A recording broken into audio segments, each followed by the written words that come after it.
Okay, thank you, and good afternoon, everybody, and I hope everyone had a good weekend. Again, apologize for the technical difficulties.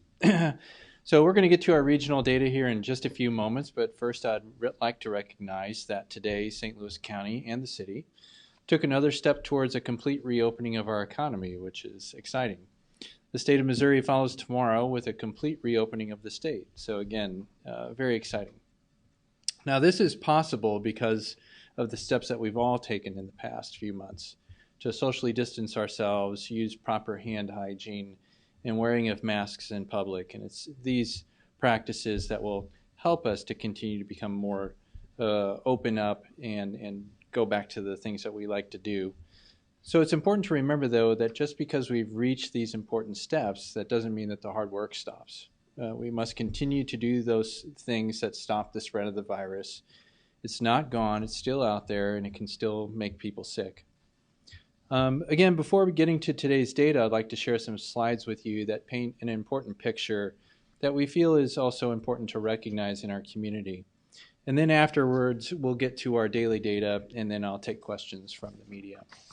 So as we've been looking at data from our hospitalized population, we wanted to share some things that we think are important to us as a community. And so in looking at the data from, and again, this is the hospitalized patients only, this is something that we've talked about before, but we now have the data to sort of better explain the disparities between our Black and white communities. So this first slide shows that if you're Black, you're about 4 times more likely to test positive for COVID, and you're about 2.5 times more likely to be hospitalized, and about 1.5 times more likely to be admitted to the intensive care unit at some time in your hospitalization. And so this is the difference between the Black patient population and other patient populations. Now, if we look at this then from a distribution point of view, so this is the demographic distribution. So in the St. Louis Metropolitan statistical area, it's around 19% African American. So as you can see, we tested around 25% of the African American population. And of that population, it's around 50% that test positive for COVID in the African American population, and about 50% that's white. However, the white community is much larger than the Black community, so you can see the discrepancy between testing positive between the two different communities. And so as we move along, we're looking here now at the positivity and the admitted patients. So if you're testing positive, about 60% of those patients are going to be admitted in the African American population, and around 40% of the non-African American population get admitted to the hospital. So admitted at a slightly higher rate, the Black population is than the non-Black population. And then again, moving on to some of the other metrics that we routinely report on. So if you look at these statistics now, around, like I said, you're more likely to be admitted to the intensive care unit, and that plays out at around 60% as well. The good news is that the mortality rate is there's really no difference between patients that are admitted into the hospital. And so as you can see on this graph here, it's around 50% Black and 50% non-Black. So the takeaway from these slides, though, is really that difference in the patient population and the positivity rate. Because even though the mortality is about the same, at the end of the day, it's more Black lives that we're losing because of that rate of positivity. So to put it another way, when we look at it as a population, even though the St. Louis Metropolitan statistical area makes up around 19% of the population, the death rate, which is a rate that we use as deaths per 100,000 people in the population, is around 47 for the Black community. And it's around 13 for the non-Black community. And again, this is the hospitalized patient population. So there's different death rates that you'll see both on the St. Louis City Health Department website and the County Health Department website. And that's because we're looking at different populations. Of course, we're looking at the hospitalized population, and we're also looking at the entire statistical area. So not just the city's population, not just the county's population, but the population for the entire area.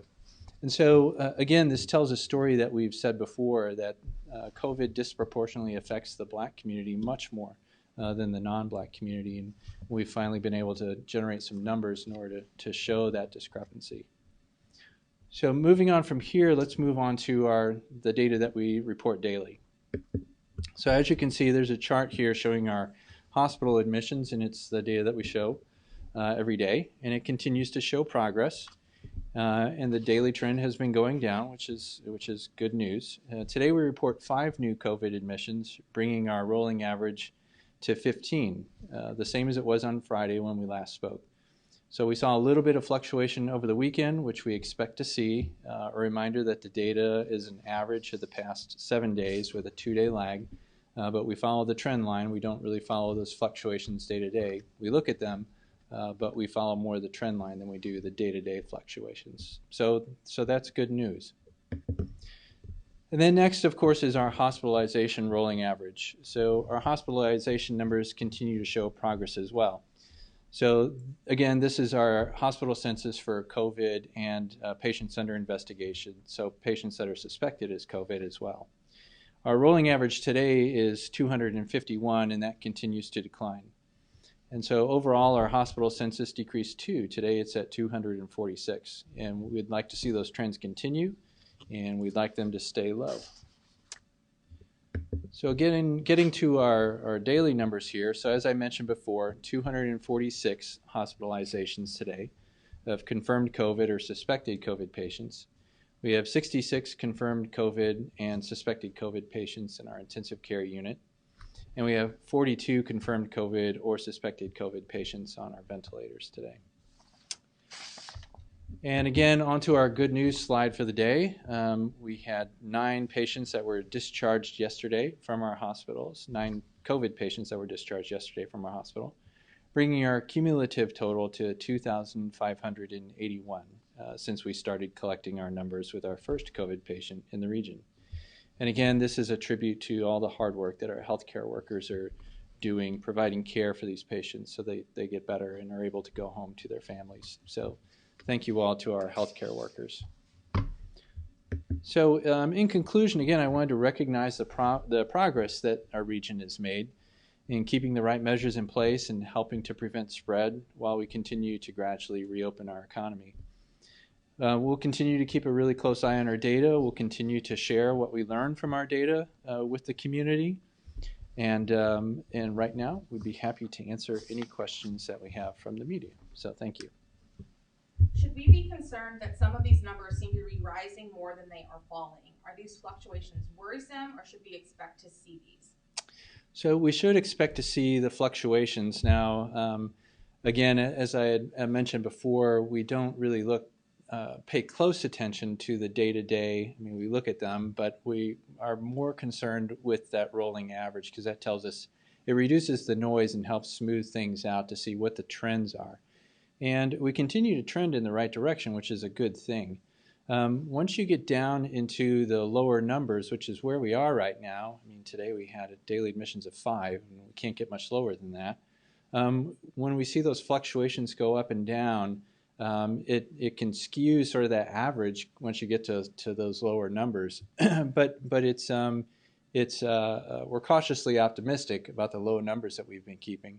We know we'll probably never be at 0, at least until vaccine comes or until there's herd immunity. And so we're always sort of going to be fluctuating up and down with our admission numbers, just depending upon how much spread is going on in the community, what people are being affected, are they sick enough to be admitted to the hospital.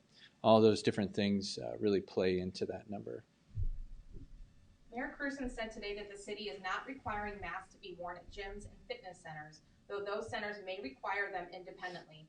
Why is the city not requiring masks while working out, though individuals may be breathing heavy as they work out?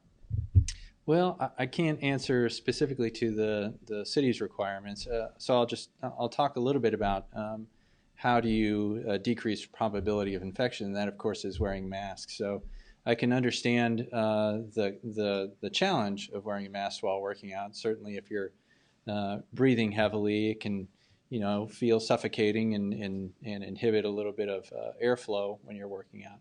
However, the other things to consider are, if you're breathing heavily, you're also exhaling more or more forcefully than if you're not. And that, of course, can produce more aerosol and farther travel. And so those are the things that you're concerned about probability of transmission. And so I would say that if it's possible and you're able to work out with a mask, I would still recommend that. The other things that could potentially decrease risk of transmission, of course, are social distancing. Indoors, it's a little bit more concerning because of airflow, things like that, than it is outdoors. But those are the things that we really need to be focusing on in order to decrease that risk of transmission. So, if possible, I would still recommend wearing a mask even when you're working out. Parts of Missouri and many other states are starting to see an increase in cases. Is this something that we will eventually see here? Well, hopefully not. So the case count is a little bit. It's sometimes difficult to explain what is going on behind the case count. So I read recently about an increase in cases in the Kansas City area. So if you were tracking the number of cases and hospitalizations and things like that, St. Louis had much more hospitalizations than the Kansas City area did. And so this may be something to do with that, where there wasn't as much penetration in the community as there was in St. Louis, and so now there is. But there could be any number of variables that are contributing to that, including the increased amount of testing going on right now. So I know that just us as a healthcare system, that we've been increasing the amount of testing that we've been doing over time as well. And so that has increased the number of positives that you find. But when we look at the data and when we look at the number of tests and compare it to the number of positives that we have, that percentage that's positive has actually come really far down. We call that the percent positive. And so although the numbers may be going up, the percent that we test that actually test positive is coming down, which is a good sign. That means that once we're sampling, we're actually finding less as a percentage. But a lot of reasons that could contribute to why cases are going up. So it's hard to speculate on that right now. All right, thank you, Dr. Garza. That concludes the list of questions we've received from members of the media prior to and during the briefing. Thank you for tuning in.